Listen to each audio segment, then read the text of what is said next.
This podcast is for informational purposes only and should not be considered legal, medical, or mental health advice. We speak from our personal experiences and opinions. The views expressed are solely those of the individual speaker and are not intended to malign any group, club, organization, or business. Welcome to Confronting the Line, where we discuss the world of personal development and the sometimes fraught line between exploitation and transformation. My name is Mark Tafoya. I'm here with Ann L. Peterson, author of the book, Is This a Cult?, which examines that question for herself. Hi, Ann. Welcome. Thanks. Yeah, it was a big examination. Still is. I think I'm still in the early stages. I'm still trying to answer the question. Probably a question that will always be a question. We are here today with Dr. John Hunter, who is a PhD, and he's written a lot about large group awareness trainings. And we had a wonderful conversation with him in our previous episode. So if you haven't seen that episode, pause here and go back to the previous episode. Welcome back, John. How are you doing? We're doing really good. Yeah. So in our last episode, you gave us a wonderful sort of background in like your personal experience and your history of being a person with bipolar disorder, and then being really committed to studying it and learning for yourself as a means of dealing with it and coping with it. Kind of what are all the things I need to look out for, and then how you sort of fell into attending a seminar, which made you really start to question, hey, is this something that's going to impact me in my disorder? And then how does this work? How is this working? How are they doing this? What's happening here? And then that led to you actually going and formally studying and getting a PhD. So we learned all about that in part one. And now we want to continue our conversation.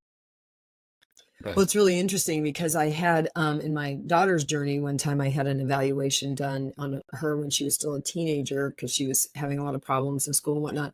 Anyway, a very well-known psychologist evaluated this report I had done on her, and he actually, I can still picture it. He drew this diagram for me, and it's like a rectangle and it has like an X in it. And he basically explained that we're always teeter-tottering between depression and mania. Like at the one side is mania, those kinds of things you described, and at the low side is depression, and that all of us to some degree are kind of teetering back and forth, but most of us are teetering like this, just a little up and down, most often in response to lifestyle, to diet, to all kinds of things, and we're kind of like up and down all day long, every day.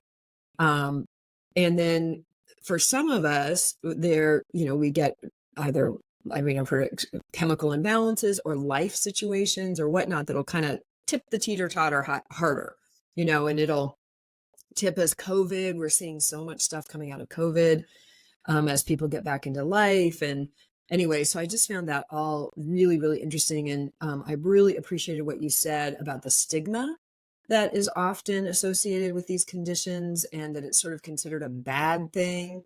I don't actually consider mental illness a bad thing. I consider, we now have neurodivergence and all that, but I consider it's like, oh, there's an imbalance just like in my body somewhere. I don't know why there's all the stigma around mental stuff other than, I don't know, makes us feel safer. I think it's one of those things when there's a lack of understanding about something, then often like stigma's the natural response, or fear's the natural response. I think something that you were saying that's very relevant, that idea that most of us kind of are moving between, I wouldn't say the mood spectrum is broad. So if this is depression and this is mania, I mean, most people have got kind of this sort of range of mood. You said people can have different neurobiological makeups and different vulnerabilities. So some people are more susceptible to maybe becoming high or becoming very low. I think there was his name Alan, a person who was on one of your previous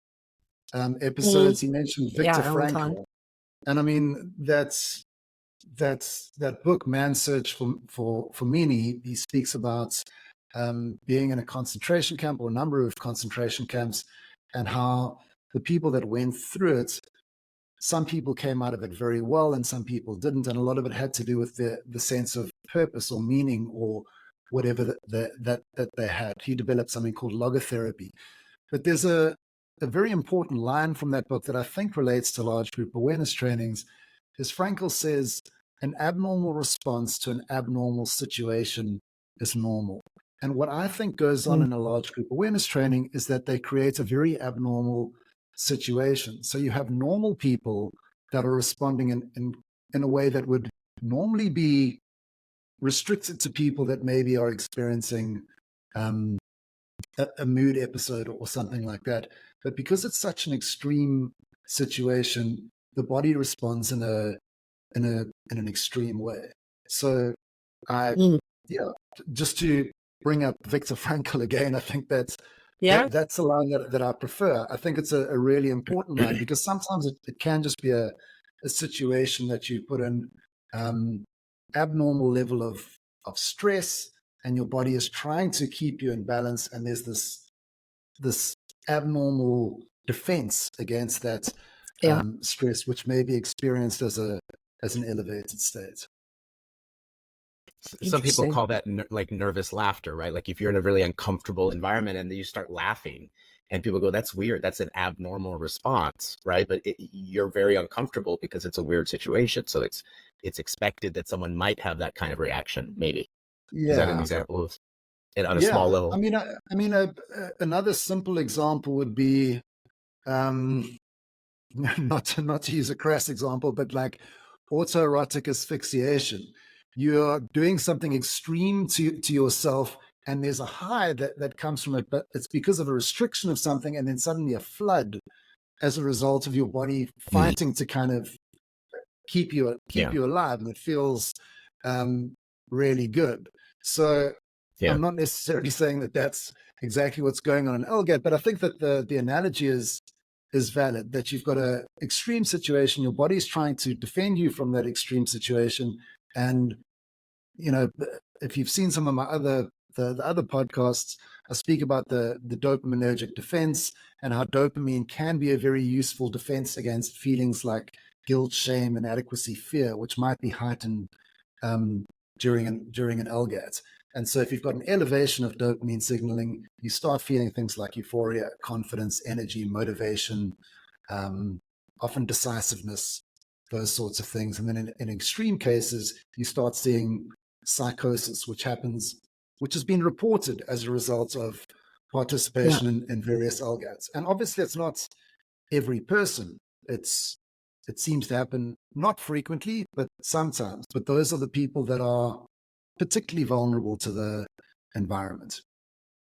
Well, I think there's something also about, we used to call it the group dynamic, but if you're having, two things about that I think are interesting. If you're having kind of an extreme experience or a heightened experience, but you're having it with a group of people, all kinds of things, it's normal. So like if I'm at a concert, for example, and, you know, we're down in the pit and we're rocking out and, you know, all kinds of stuff, you know, become things that we wouldn't ordinarily do, you know, flashing, you know, like all the stuff we do. And we're doing it in part because of the environment has that kind of elevated, more extreme emotionality feel not just normal, but it's like the thing to do. It's called for. It's like being demanded.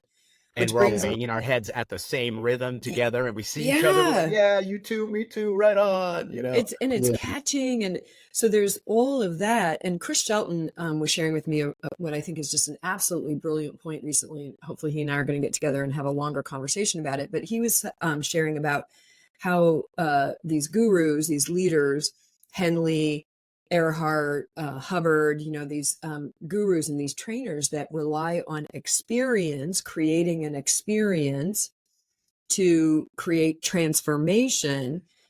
He was remarking how, you know, it's like almost too simple for us complex minds, but if somebody puts you, if there's a system or a process or a series of activities that put you, a group, in a heightened experience, and then they tell you what that experience is, they fill in, they go, oh, that's transformation. That's getting it. That's popping. Ooh, you popped in that experience. You'll go, I did? Tell me more. And then people go, well, you just had a breakthrough. You just had a transformation. What was the transformation you had? And you'll go, well, let me think. I mean, I've done this. And you'll go, oh, well, actually, da da da da, and you'll create something right there in that moment, because you want to hold the experience, you want to explain the experience, you want to in that moment, and then that is what you're left with.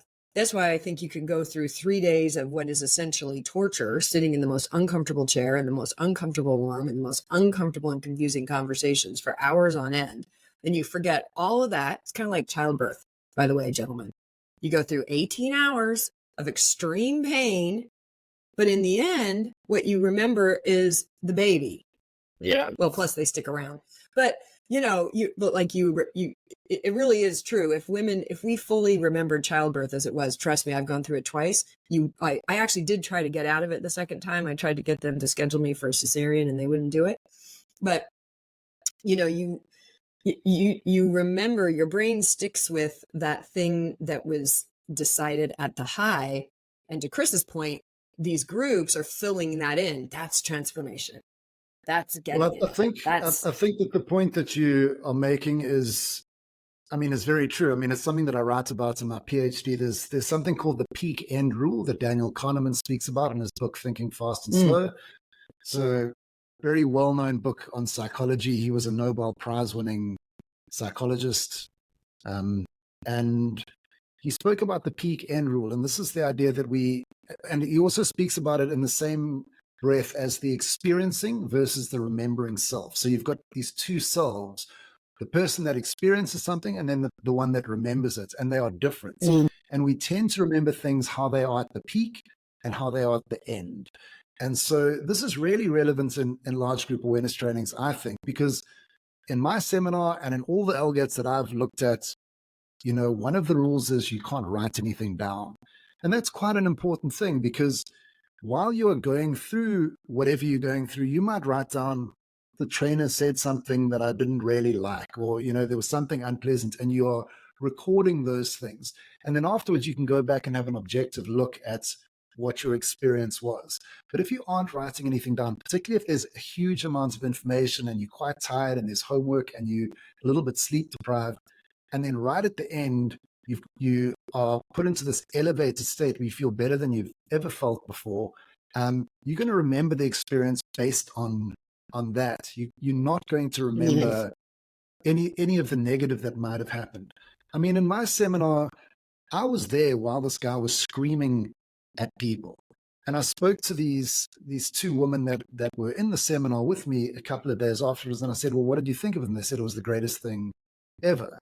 And I said, do you remember when you're standing, like less than a foot away from that woman? She was in her 60s, quite a timid lady. She had like a crucifix around her neck. I remember this well. And he was screaming at her about, she hadn't changed her chair. She was supposed to sit in a different chair after the break. And so she didn't do that. And now he was screaming at her. And I could see these women that I was speaking to kind of remembering the event.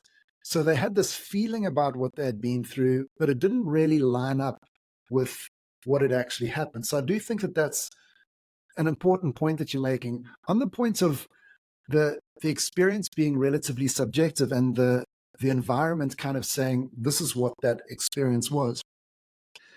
The average delay between first symptoms and diagnosis in bipolar disorder is about 8 years. You would never think that was the case. You think it should be so clear. It's these extreme highs and these extreme lows. It should be diagnosed immediately. It's quite a difficult thing to diagnose. So when somebody's experiencing hypomania for the first time, they don't think to themselves, oh, I must have hypomania. They think I'm having a religious experience, or I'm having some sort of, they've got some sort of explanatory framework that they're explaining to themselves with. So what goes on in a large group awareness training, my view is that the indicators look very similar, if not identical, to hypomania, which is not as extreme as mania. It's not as problematic. Generally, it just feels really, really good. But you've also got somebody, as you say, saying, this is what that experience is. So somebody doesn't have to work it out for themselves. They're like, okay, you telling me that it's a transformation or a breakthrough or whatever, that's a nice way of thinking of it. And I can also understand why, if I'm saying that it's got something to do with bipolar disorder, which is a stigmatized disorder, there may be a lot of people that have had no long-term issues as a result of participating. It might have been a great thing. It might have been a catalyst for them to change and do something great in their lives. They may be very resistant to kind of going, maybe this is the same as that, or in some way, because that's a negative way of thinking about something positive that they've been through, and there may be no use for them to do it like that. I think that the important thing to kind of recognize, and we've sort of spoken about this a little bit, is that you can't just count all the positive results. So if it is a hypermanic type of episode that sometimes becomes a little bit manic, and people become decisive, and they make great big decisions, and they get the new job, or they ask for the raise, or they do whatever, and they tell the person that they love them, that's amazing. But you can't, if you're going to be honest with yourself, only look at that and not look at the potential flip side to that, where somebody does something they take a chance and it doesn't pay off. So I think that's The just risk. something to think about. Yeah. Well, and that's one of the big, so this is a perfect segue into our, God, I could just talk to Dr. John for hours and hours and hours and hours. But into our segue, when you and I talked earlier this week, we were like informed consent. And for me, that's a fairly new term, right? Like what does that mean really? And I think kind of part of what you're speaking to starts to address what I have found about, so the organization I was a part of worked very, very hard, had whole departments and teams and whatnot that are there to suppress information. They are, so particularly after what happened in the 1990s with the 60 Minutes episode. So with this, the history of this particular organization, they had a big takedown, right? So that's big takedown in 1991. This interview comes out, destroys. I mean, I heard Warner talk about it. He had a freak out in one of our sessions one time about this very thing, and destroyed his reputation in his world. And then there was a massive fallout from that, as of course he left the country. The more I research it, I'm finding there's a lot more reasons than just that, but I'll write about that in a future book or something. But so there's this huge thing, and then they disappear him. So the organization gets sold over to the employees. So that's always what it said, the employees. Well, we would come to know, of course, the employees, the two people at the top, were his brother and his sister. And I'm going to be really honest, I never thought that was a problem. I'm like, okay, so it's his brother, because I'm also being fed a narrative that this was this takedown by the Scientologists and this whole story. And they get a graduate to write a book about that very thing. And I've read that book. I just read it again for the second time recently. And I was just struck by it. Was knowing how I know the inside apparatus now, I was like, whoa, they were feeding her the information with this sort of veil of autonomy. I mean, it's just very clearly the information is being really filtered out from a particular source. So just my point is to say there's huge lengths taken to shape in what is now the emerging internet world. I think we're back in 1992, 93, right? And I know of, there are teams of people whose job it is to keep track of how Warner's talked about on the internet and, try to counteract it. And it's a big campaign. And I don't know to what degree they're doing that now, because it's too big, right? It's too big. There's too many people talking. There's too many platforms where people are free to speak. So I'm just curious, why don't we just start first? Can you tell us just kind of the basics? Give us a really basic primer about what informed consent is for those of us that thought we were all super uber informed and researching and maybe didn't really understand what that was. Sure. So informed consent very basically means that if a person's going to agree to do something, they need to have as much information as possible, the relevant information to make a decision that's informed, that's not based on inaccurate information or a lack of information. So if informed consent's a big thing in ethics when it comes to doing research, for example. So if I'm asking somebody to participate in a study that I'm doing, I'll say to them, this is how much time it's going to take. These are the potential risks. These are the possible benefits. This is how your information is going to be protected. This is who will have access to the information. So they really kind of know what they're getting into before they decide to participate. And that's really what informed consent is about. Well, I think by those standards that, for sure, again, I have to just go to one of my direct experiences. Someday I'm going to not have to talk about Landmark. I'm so sorry. But that is where my direct experience is, and particularly my leadership and management experience being inside these kind of organizations. And anything I say, I don't think it's actually singular to Landmark, as you point out in your thesis. There's LifeSprings, there's Context. I think all these groups that came through that same lineage have, to varying degrees, a lot of the same practices. But Landmark has, when you register, they have a form, and they say, in fact, I got my forms recently, and it even names bipolar disorder. And it says, if you're doing this, program, you're signing up for this program and you have one of these disorders, we recommend that you not do it, or that you seek the counsel of your health professional. Now, back in my day, I will confess, there was whole teams that were like, oh yeah, you don't, go through that fast, because there's so much pressure for the result for the staff member. That's where the pickle comes for the staff members. And I was going to actually ask what do you about think that, about that? because I think that there may be things,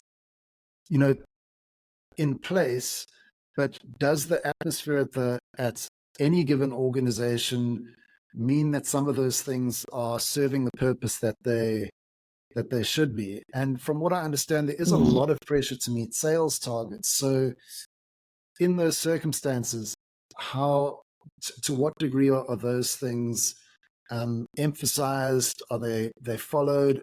Is a person asking the right questions about whether they should be participating or not? And I think that the concern that I've had generally when I've looked at large group awareness training is that idea of the first rule of large group awareness training is you don't talk about large group awareness training. And the thinking behind that is that often it's the case that a person will be told, don't tell the person any details about what happens in the seminar. It will spoil the experience for them. And I mean, this is something that Margaret Singer wrote about in Cults in Our Midst in chapter 8, when she has her chapter on LGATs. And I just see it over and over and over again. When people are being invited to participate in seminars, very often it seems that graduates have been explicitly instructed to not reveal details about what takes place. I don't know if that's necessarily the case in Landmark, but it's certainly something that I've seen coming up a lot. And additionally, the person that's often recruiting you is going to be in this elevated state of transformation. So they're going to be, this was the greatest thing ever. I can't tell you anything. You need to just trust me, take part, and it's somebody that somebody that you trust, somebody that you love, that's kind of saying that. And another thing that Daniel Kahneman comments on, and it's weird, he actually uses the term technology, but they've done studies when people believe more strongly in a technology, they also underestimate its risks. And so the primary person or the primary route that any new participant is getting information from is going to be from the person that is speaking to them. Is it likely that they're going to be conveying to them accurately the benefits? And are they going to be conveying to them accurately maybe what some of the risks or the downside is? And I'm not sure if that's going to be the case. Well, to address what you said, I don't know that it's definitely not explicit, like, do not say this, but it's more in the realm of like, gosh, it's so magical, you can barely even explain it. So just share the magic and say, God, you got to come see it for yourself. It's like, if I were to go to a restaurant and describe in detail exactly how they make it or the taste. It's like, no, you got to taste it for yourself. Just come. It's amazing. Trust me, or the great movie. I don't want to spoil the ending, but man, you're going to love this movie, especially you, because you're a curious person. That's kind of the vibe of how it's presented. It's not so distinct or definitely not nefarious. Like you're not allowed to talk about it, Well, I think though this is where I think the commodification of self-help and self-help have merged and it's led to a lot of, I don't know if they were intended or unintended, but consequences that are not healthy or safe. So, I've been in sales all my life. I had somebody take me under her wing when I was 20 years old and teach me sales because she said, if you know sales, you'll have a job, you'll be able to take care of yourself and your kids the rest of your life. And she was right. And, a salesperson, and I know this is, I led the leadership training program, the initial one in Landmark back in the 90s, like in, I don't know, 97, 98, like that. And, what we knew then, and it correlated with what was being taught in sales, which is people move off of experience. So your job is to create an experience. And if you talk about the stuff, so it's like, if I go and I'm going to go to Mark's restaurant, I'm not going to say like, oh my gosh, it's so amazing. He makes lentil soup with lentils and no. Sorry, Mark, I can't think of a recipe off the top of my head, but I have a very great one. You're not going to talk about the ingredients. You're going to talk about the taste. Well, although it's interesting because I'm leading a facilitating and developing a safe practitioner workshop right now, and we're really examining how do we offer what we have to offer and be safe and ethical. That's what we're examining, and this is one of our big points: is you do list the ingredients, because if I go to a restaurant and I ate out yesterday, it says all the ingredients, and I can ask my waiter like, okay, what are the ingredients, and I agree with Mark. While it's not at one time, I think it was explicitly said quite a while ago to not particularly share things, but it was said in the context of don't share all that because it's just dry and boring. People aren't going to understand it. The forum is designed to be experienced, so you can't explain it to people. That's what we were told all the time. But it also doesn't have it's not just that it doesn't have a clear list of the ingredients, because they now have the syllabus on their website, that has kind of like the basic things, but for me, what's missing is the lineage. So, and we discovered this, as we were talking it through with a bunch of practitioners from a whole bunch of modalities, that if you leave out the lineage, you're leaving out a really core piece, particularly if who's leading it does not have accepted, known credentials that have an accountability structure. So lawyers have an accountability structure, doctors have an accountability structure, psychologists have an accountability structure. Personal development coaches have no accountability structure, none, other than the market. So, now I'm kind of, I think of the Twin Flames thing. I watched that in horror. But I noticed that, this guy gets on and he's getting an audience and and he's promising that I am going to help you find your one. Then he's pinned by that promise. He has to make up crazier and crazier and crazier and crazier stuff to make that promise come true till we have what we have today in that cult, which is people are literally doing sex change operations to match what the guru said was their match. And he's assigning people the role and the relationship, the whole thing. But it all stems from making this grandiose promise. There's no information, there's no credibility, there's no lineage to his background other than, I've trained, I've done all this stuff. And these are the kinds of things that people report, which all happen to be people who are mostly in a heightened or altered state. So anyway, so when we think about informed consent, I think it's a little bit bigger than just the exact things that are in it. Yes. So, I mean, I think that some of the things that are maybe relevant is trying to understand the likely benefits and maybe understanding some of what the risks are. And so you have to ask yourself, I mean, if I go onto, I don't know if it's still like that, but when I used to go onto the Landmark site, it said 94% of people report, positive lasting change. I have it up over here. I'll look. There were two studies that mentioned that. So there was the Yanklevich study, and then there was something called the IMC report, and both of them mention a 94% rate of lasting effectiveness. You've been in the space before. I don't know if that's accurate or not. As an outsider, what I would say is 94% sounds very, very high. It also sounds very consistent for two separate studies to have that same level of lasting effectiveness. If I'm evaluating a study, so say somebody sends me a journal article and I want to review it, I want to look at the methodology, I want to see how they've done it, who did they speak to, who did they gather the information from, because results can be distorted. And so if I'm looking at any of the studies that were sitting on the landmark site, none of them had been published in an academic journal. There's no methodology there. So it's very difficult for me to work out whether I think the results are believable or not. So I think that's an issue. So if you're saying 94%, a person that's going to make an informed decision about participating, if they think, well, there's a 94% chance that I'm going to have lasting benefit from this, that's going to play into their decision making. And I would question whether that figure is backed up by evidence or not. I would say that given the claims that LGATs tend to make, they make claims like 94% effectiveness and lasting effectiveness.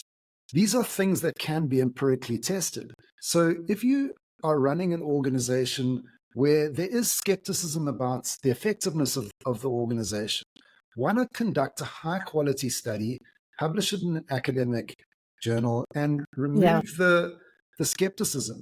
So these organizations have been around for 50 years. And so you ask yourself, well, have there been any high-quality studies done? Well, actually, there was one done. There was one done in 1989. It was done on the forum.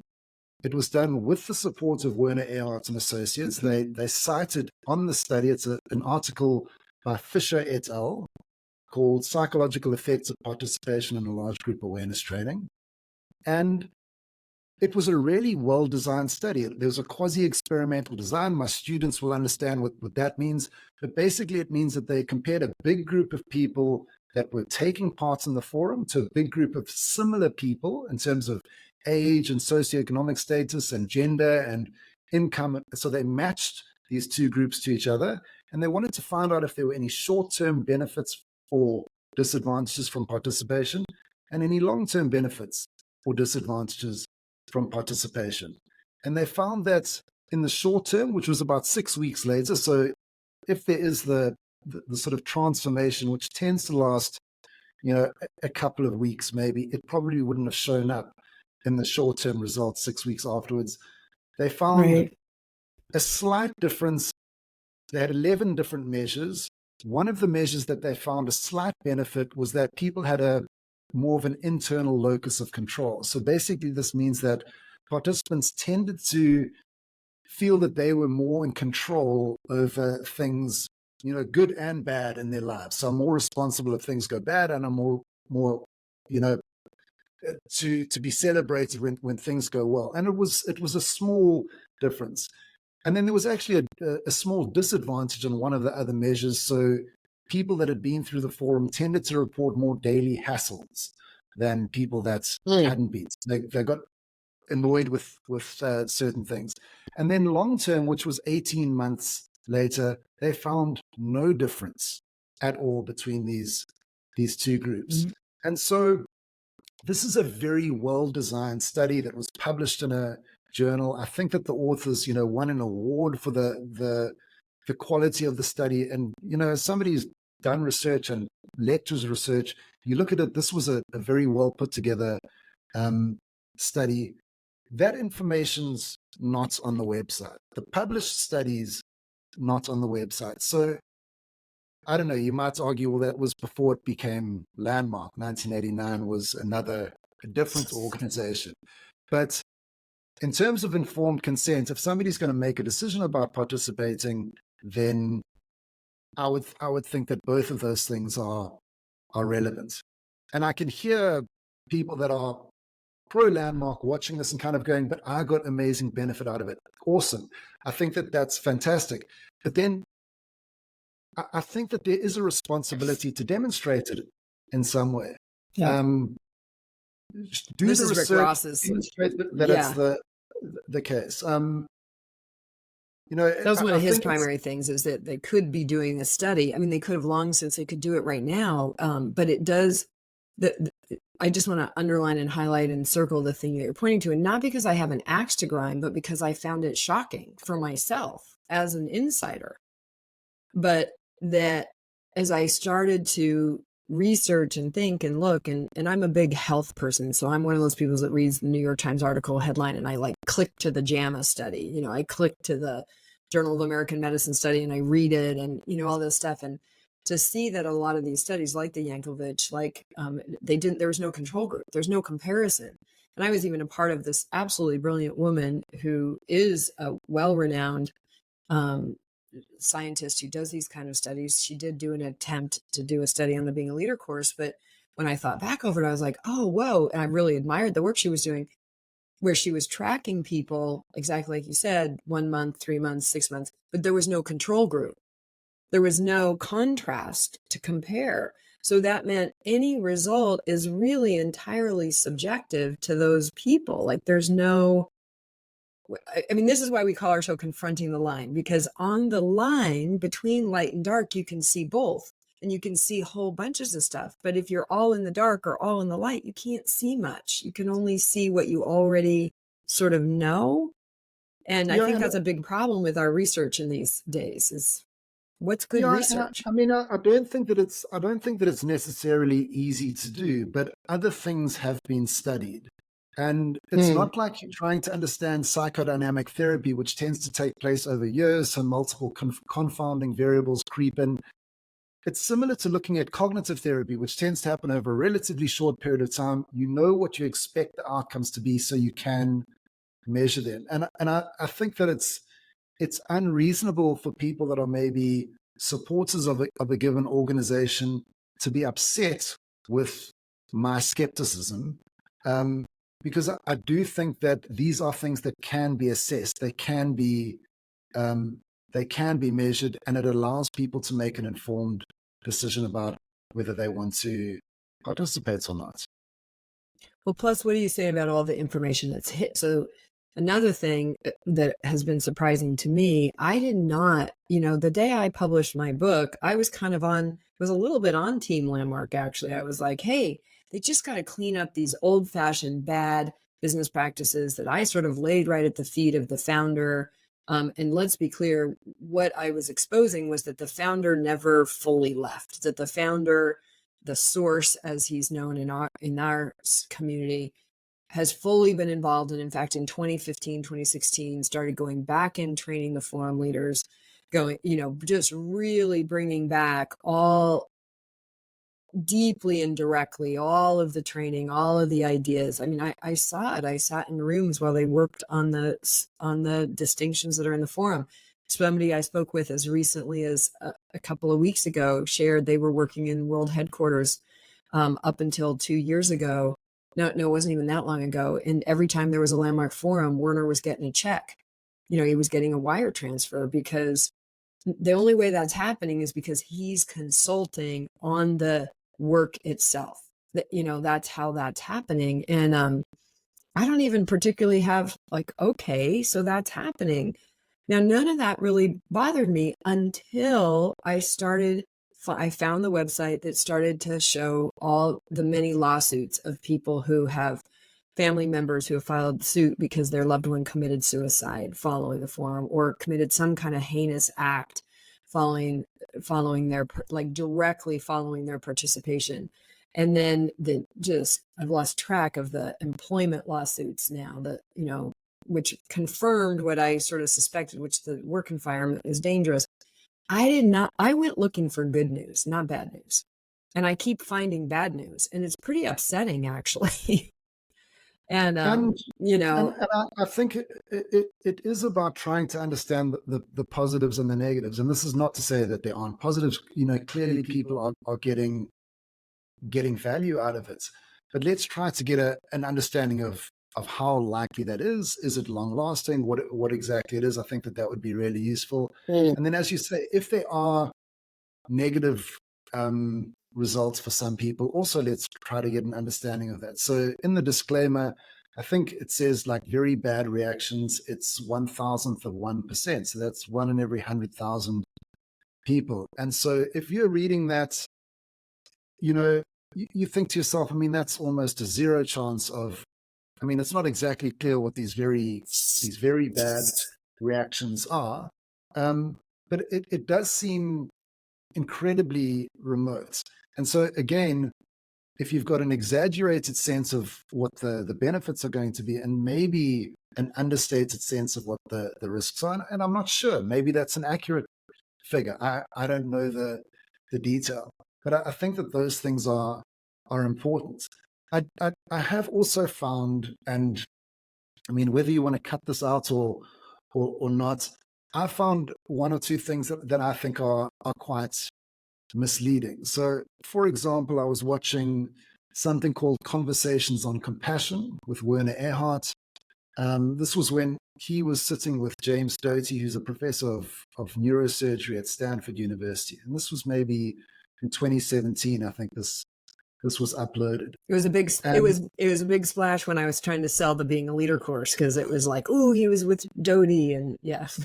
Well, the thing is that because of the work that I've done, I've interacted with a lot of people who are who've taken part in Landmark or taken part in various other organizations, and we've often had like really enjoyable conversations. And one of the people that I spoke to said, well, I mean, she was a little bit upset with me, but she said, what do you know? A professor of neurosurgery at Stanford says that, it's incredibly effective. And so I said, okay, well, that's interesting. Let me go and have a look at this. And this is after I'd completed my PhD.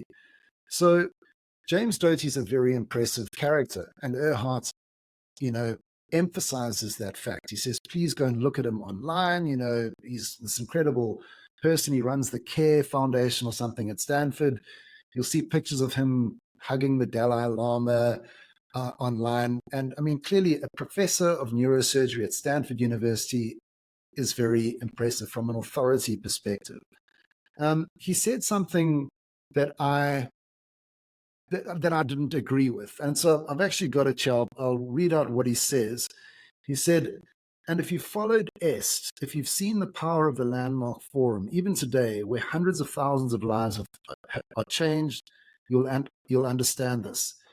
Innumerable studies have been done that have demonstrated very scientifically the extraordinary positive effect that EST and these types of trainings have really had on people and changed really millions of lives. And so that's a very specific claim. He's saying that there have been these innumerable scientific studies that have demonstrated this. I would think that scientific studies, the best ones, would be published on the Landmark website. None of those studies have been peer-reviewed. If you're a professor at Stanford University, you know that a very scientific study is a peer-reviewed study with a very strong methodology, etc. So I contacted him and I said to him, I've just watched this thing. You've claimed that there's these innumerable studies, and I quoted what he'd said. And I'll tell you what he said back to me. He said, it took a while to get back to me. Clearly, he wasn't very happy about the question. But he said, no studies have yet been completed, so there's nothing published, as well as the final study design and sign-off is not complete. I'm not sure where you found the quote, demonstrated very scientifically the positive effect that EST and these types of trainings have on people. It was not from me. I know of no such study, only anecdotal statements. And then he sent me another email a little bit later on that said, if your quote is from me, which I don't recall, it was not true. And so to me, this stands in the way of informed consent. You've got to, if you don't know what something involves, and it's quite complicated, it's hard to research, and you've got a person with that level of authority telling you that innumerable scientific studies have been done that have demonstrated very clearly the positive effect that it has, you'll be like, great. Why should I go and research it if this person is Mhm. is vouching for it. And for him to say that he doesn't, that's not actually true at all, it's not like he's ever stood up and said, actually, that was not true. So that information's sitting out there. I've got people coming to me and telling me that they've heard this and they believe Yeah. it.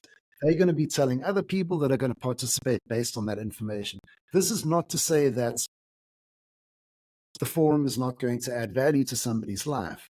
It is to say that that bit of information saying that it's been scientifically demonstrated in innumerable studies, that part is not true. And I think that is a I big mean, it problem just when it reeks comes of to health. chutzpah, right? Like the chutzpah it takes to say innumerable. You could just say studies have shown, but to actually throw in the word innumerable is like And I mean, take to some even use cojones. the term demonstrated very scientifically, it's not a professor at a university like that understands what that means. So to me, that's misleading. Be interested to get your take on this. The, you know, that whole 1 in 1,000 or 1 in 10,000, right? And the average person would go, "Oh, okay, well, that's not going to be me. I'm not going to be the one," right? I mean, we rationalize that, or we're hopeful, or we just, you know, we've never had an incident, so we think that's not going to be me. But it reminds me of something that happened to me in a completely different realm. I was years and years and years ago. I was going to take a 2-month trip all around Southeast Asia, and my doctor said, "Well, okay, you better take an anti-malarial." Just to be safe. And, you know, it turns out I wasn't even, you know, planning on going deep into the jungle or anything. I was going to like, you know, Singapore or Kuala Lumpur. I was going to the cities, you know, but he's like, you got to Yeah. take this thing because it's important. You know, you might get malaria. And, you know, I was given Lariam, which is, you know, mefloquine. It's this, you know, and I didn't know until much later that I wouldn't say innumerable, but a lot of incidents of problems, particularly people in the Peace Corps or people in the military who found out, you know, you got a little bit, had crazy dreams the night after you took the pill Oh, each week, right? And yeah. and I had this extreme reaction. I was in a hotel room in Bangkok freaking out, right? Like I had a total freak out. It was Yeah. completely unlike me. I called my boyfriend. I was like saying all, he says, you never talk this way. This is really strange. Like you're usually really, you know, Yeah. rational, I guess, for lack of a better word, right? And I was having harm ideation, I will call it, right? Self-harm ideation, which had never happened to me before. And I come to find out, you know, I didn't know anything about it. And I looked on the internet, like, what the heck? And I started typing in these things and I was like, well, let me type in the pills I've been taking. And all of these things came up on the internet about Yeah. reactions. And I'm like, I had no idea. My doctor just said, take these pills, you should take it. And I took it. And the salient point is that it said it's contraindicated for people with a history of neuropsychiatric disorder. Yeah. So even if I had seen that, I would have said, well, that's not me. I've never had any kind of break, Yeah. anything like that. I've never been in treatment for anything like that. I'll be fine too. Like I probably still would have taken it, even if I had known that, and I didn't know that. But come to find out, well, you could still have the reaction, even if you're not in that group, right? And that was me. And it took me I literally cut my trip short. I came home. I had to completely change my diet and my lifestyle, and it took me months to recover from that experience. And, you know, I chalked it Yeah. up to, well, I guess, you know, I'm not blaming anyone, but it's like, wow, I was the 1 in 10,000 in that instance. Yeah. Mhm. And I didn't fall into the category, right? So I wonder if just as human beings, we're hopeful and we think, well, that's not going to be me. Yeah, and I mean, I think that's the case, and I also do think that there aren't things that are without risk. So I do think that sometimes the risk is worth Mm. it, but it's about having an. I mean, if you are given the right information and you make the decision, then it's on you. I think the question has to be asked: so where did that 1 in 100,000 come from? Is there any rigorous process of recording these things, of keeping these records, of following up on people, you know, after participation? I'm not sure if that's the case. I mean, you can maybe tell me. So I don't know where that figure's coming from. I don't know where the 94% is coming from. If you read, for example, I think the Yankelevich study, it says that people said that they felt that the participation would have lasting benefits for them. So does that mean that they were asked quite soon after participating, you know, in a month, or after 2 months? Like, So how do you work out lasting transformation? It's very difficult to do longitudinal type of studies when you're measuring people a year later, 2 years, 3 years later. Those are very difficult studies to do. So somebody, again, who lectures research, whenever I hear a statistic, I always think to myself, how would they have worked this out? And I'm hopefully getting my students to do that as well. So it's kind of like, if somebody makes a claim about anything, I'm like, how would they have done that study? And, you know, that's where you're my introducing, you're talking about what I call, I'm learning about real critical thinking, because I thought, I started participating in Landmark when I was like 26, 27, something like that. And pretty much my life up until then had been about raw survival. I had a child when I was 15. I had my second, child when I'm like 22, and bad marriage, and just really raw survival. And and then I find this thing, and it made a difference. I did divorce. I did it. I did divorce, and that turned out to be a good thing. And although, I think that's sort of, and then a previous podcast, one of your guests mentioned that that his wife divorced him immediately after participating, and I thought, well, that's interesting. That's exactly what I right. She actually told him. Kind of noticed. She actually the way he shared it is, she came back from the S training and she said, "This thing's amazing. You have to do it, and I'm leaving you." Like, and right, kind of thing. So I appreciate. It feels a little bit like a crapshoot. But there is something, and then I participated, and that was pretty much my whole life until 2012 when I left Landmark. But I didn't really leave, because I went on to host Werner, right? I went on to, participate, in the outer sphere, which is the way it goes for a lot of people who do long-term participation in a group like that. Then you go to work for one of those consulting companies, or all that kind of stuff. So I would say I didn't really leave, honestly, until 2020, when they kind of kicked me out, because they threatened me. They said, "Oh, if we're done. Basically, we're done with you. You're not hosting for Werner anymore. So you're done." And, and they threatened me with, if you do business, and anybody who, does Landmark programs, registers in your programs, that you're violating, blah, blah, blah. Like, they threatened me.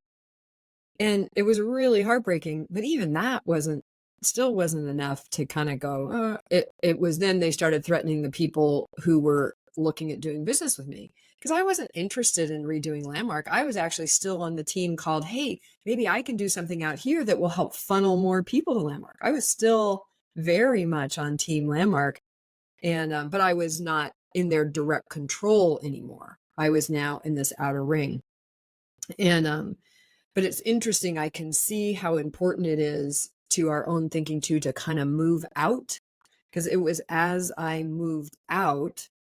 I had asked you earlier a question about, okay, why is it that you are investigating what you're investigating, I'm investigating, and really are just investigating to learn, and we don't look away from when what we learn is bad news? Like, why do some people look away when it's bad news, and some people look to sort of rationalize it or justify it or whatever? But I think this thing about the further away you are from the immediate experience, because I don't think it was really when a reporter started asking me questions, and I heard myself talking to him as a total outsider, completely curious, had no axe to grind, no nothing, just really curious. And I started to hear myself talk, and I went, "Oh, that's kind of weird.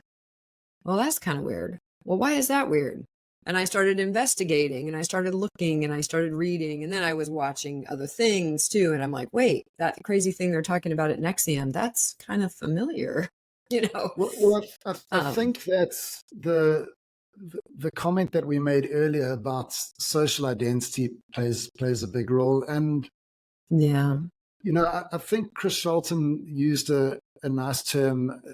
I think it was weaponized empath or something like that. And I made the same comments in my PhD, is that it's the goodness in people that makes them want to be a part of an organization that is doing something good. So you want to do something you want to do something really good. So I know that there's a group of people that are kind of feeling like, well, why was I involved for so long? And they may feel bad about it. And my kind of view on it is, you are willing to work really long hours. You're willing to not get paid incredibly well. You're willing to maybe do that job at the same time as you're doing another job. It wasn't for your own benefits. I mean, other than the benefits of feeling like you were doing something useful and good. So, like, to me, there's that aspect to it. In terms of why some people choose to look at something in one way versus another, I think that a lot of it has got to do with what you are exposed to. So if you are taking part, if you're involved in an LGAT organization, and the people that you see are the people that maybe really enjoyed the experience, that maybe signed up for the next seminar, those are people that likely had a really good experience. And so the conversation around participation is going to be very positive. You're getting a selective sample. You may not be seeing people that had not such great experiences. And the thing is that there are those people out there. And so maybe somebody doesn't want to acknowledge that, because as soon as they started acknowledging that, it's going to like ruin their entire thing. But you don't have to read my work. You can literally just type in, go to a discussion forum, whether it's Reddit or whether it's Quora or whether it's whatever, and you'll get very extreme views on most of these organizations. They're either going to be people that are saying this is the greatest thing ever, or they're going to be people that are saying I had a negative experience. And I'm I can't challenge anyone that says that I had an amazing experience and it led to all these positive changes in my life. It helped me improve my relationship with my mother or father. I don't want to like put a dent in that. If that's been incredible for you, then that's amazing. I do have a concern when people say this works for everyone, and that is often the way that people that really believe in some of these seminars will speak about. They'll say it works for everyone, and I think objectively that's not true. And it's not just a tiny group of people that are upset that are speaking about it. It is a lot of people. I don't know what percentage it is. The study hasn't been done, but go online and you will hear a number of people saying, either this person that I know got so involved that and spoke about this thing so much that we just couldn't deal with them anymore. It was just every conversation.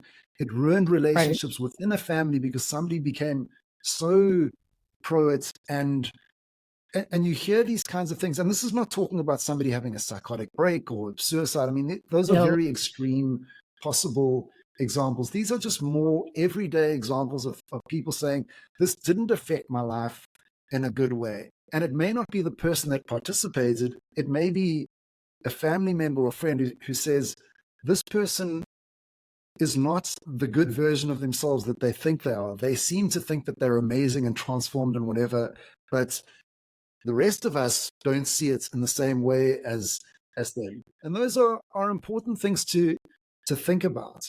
And so those are some of the concerns that I have. And I mean, I deal with the mother who's had the really bad reaction with the child, or the brother who's no longer speaking to somebody, or the husband whose wife has left him or whatever. These are the conversations that I have. And I've also got a distorted sample.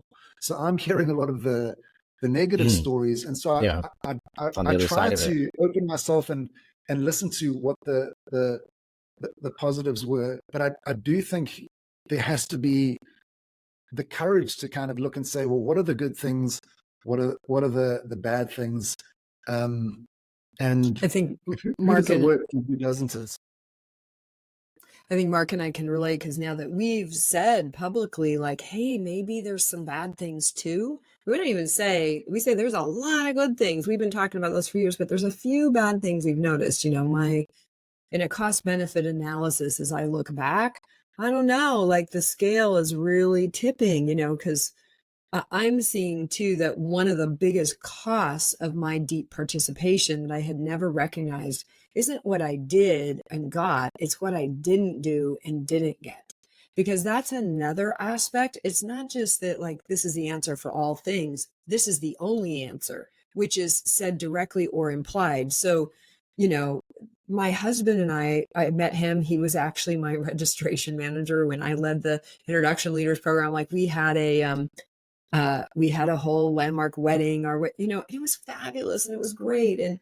But I'll tell you, we're still married, honestly, because of the family therapist that we started working with during the pandemic, because we never really had to fully live together until the pandemic, because one of us was always traveling and somebody was always on the move.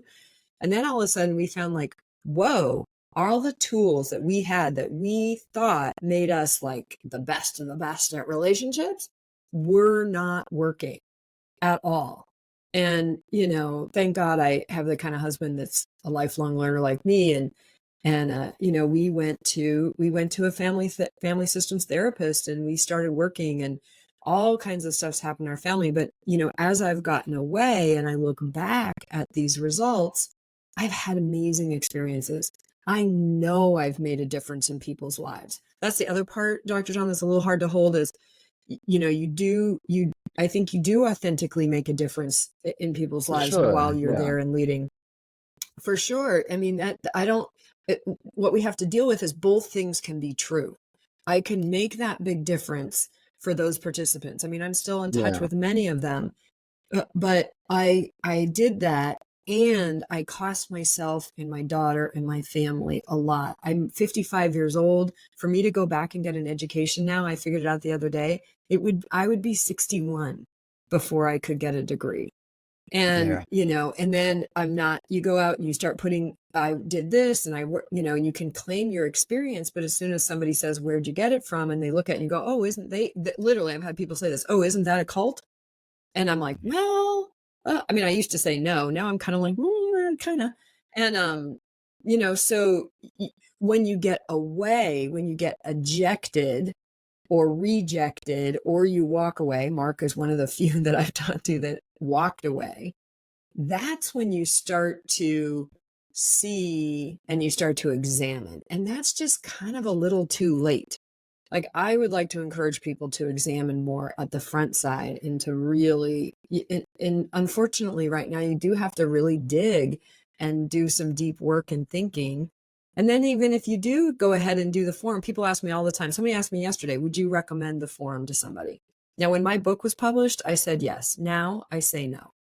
And I say no simply because I've heard from hundreds and hundreds and hundreds of people who they enjoyed their experience. Many of them, most of them enjoyed their experience. And yet in the end of a cost benefit analysis on the other side, with the benefit of 5 years, 10 years, 15 years, 20 years, they're kind of like, well, it was a good experience, but all these other things that I didn't do while I was doing that, particularly for people that got deeply involved.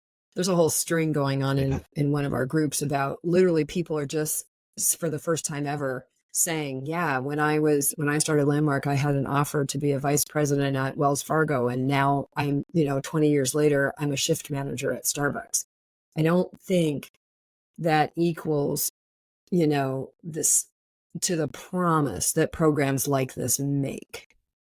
Well, I think, I don't know if we've spoken about it before, but I do think that there's a place for personal development. I think that psychology is lacking something. I mean, it's very expensive. It's not accessible to most people, and there can be huge benefits. It takes a long time.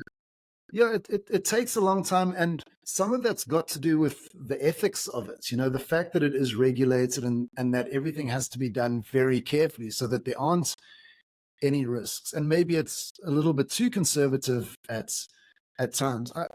I do think that there's certainly things that people can learn in groups together that can add massive value to them. I suppose, and I don't know exactly what takes place in all of the seminars offered by Landmark or by other organizations, but I guess it's about figuring out what are the things that really do add value. Like, let's look at the parts that Yeah. maybe are potentially causing risk, and is there a way to either minimize that risk or make people more aware of what the risks might be? Because I mean, you might think that I just want to get rid of LGATs. That's not my view. Is Yeah. people need to make decisions for themselves. They need to be responsible, but they need as much information as possible to make those decisions. If they're given misleading information and they take part in something, that's when I feel like there's an issue. So I think that these conversations are hugely valuable. Hopefully, it opens up somebody to kind of go, well, let me look into this Right. a little bit more. I'm not of the idea of banning anything. That quotes, if you don't believe in freedom of speech for people you despise, then you don't believe in it at all. And that's my kind of view on all these things. So you have to be willing to kind of say, you tell us everything that you want to say, and we'll tell you everything from our perspective. And then when all that information's floating around, other people can look at both sides and make an informed choice about what their view is going to be. Here. I agree. I couldn't possibly agree more. And this is probably a good time to sort of start to wrap up this section. But because what I've seen, I wanted to get into talking about seeking safely. I'm not talking about in this interview, but overall. But since my book came out, what I found was that we need more space and time to talk. A lot that has been suppressed needs the opportunity to come up and be said and be voiced, so that the very people that I think can help us create a safer, more ethical personal development space can do so with the information, not just with what was good, but also what was dangerous, so that we can really do better. I love Sarah Edmondson says all the time, she says this great thing is, one, if it was all bad, none of us would have ever done it, like that.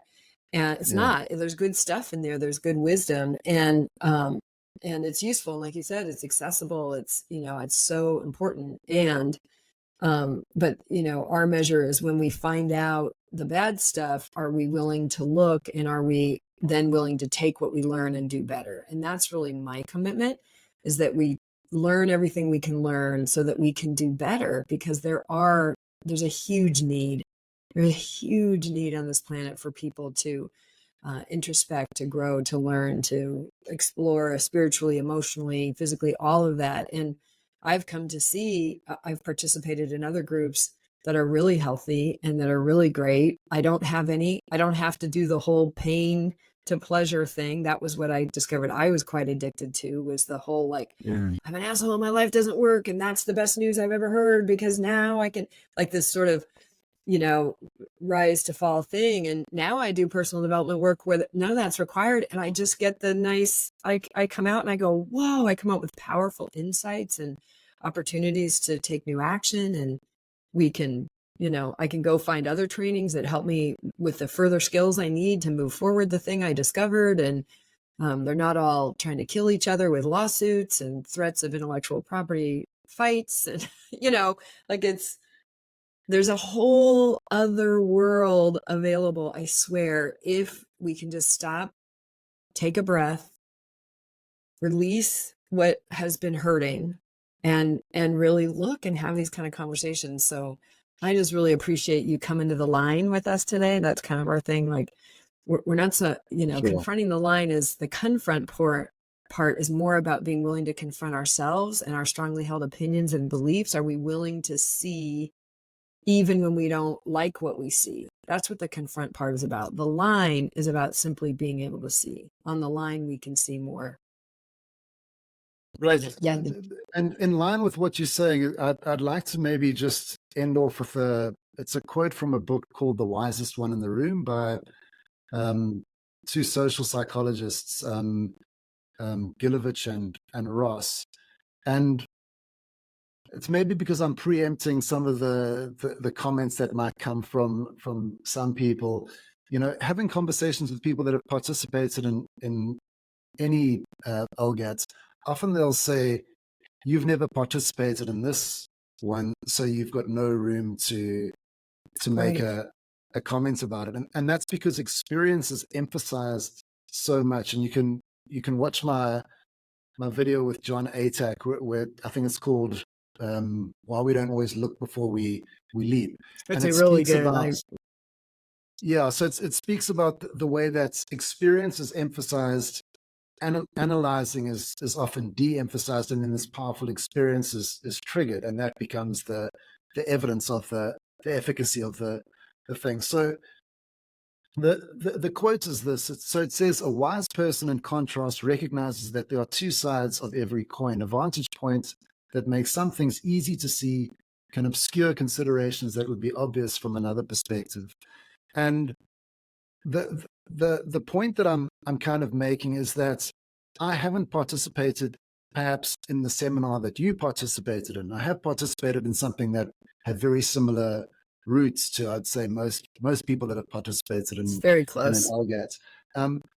But from personal participation, some things are very clear. The experience is very clear. What's kind of going on is very clear, but it might be the most compromised perspective from which to understand other things that are going on. And as you sort of said earlier, and that ability to kind of take a step back and go, okay, I'm going to put that over there away from me, and I'm going to look at it from somebody else's perspective. I'm going to try on these other views. I'm going to consider what has to be said.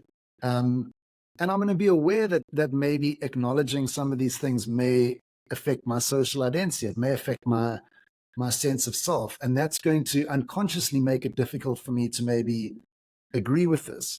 The end result might be you look at this information, you read my work, and you still think this guy doesn't know what the hell he's talking about. He's a psychotic, bipolar person. It'll be very easy to dismiss what I'm saying. So I won't be offended if that's the case. But if you are interested and you'd like to look at another perspective, then it is there. And you're welcome to contact me. If I have the capacity, I'll respond. I do have another job, but I'll do what I can. Yeah. Yeah. Well, and you Dr. do John, have. why don't you go ahead and then mention your website so that people can take a look there? Okay. Yeah. So you can find my PhD. You can find a bunch of podcasts at johnhunterphd.com. I think there's another one coming out in October, I know, with Rachel Bernstein. I had a chat with her a little while ago, but I think that she's got a bit of a backlog, so that'll be coming out sometime soon. Otherwise, they'll be uploaded on my site, or just search for my work on YouTube, and you should find something hopefully mildly interesting to watch. Thank you. All right. So we want to thank you very much for that.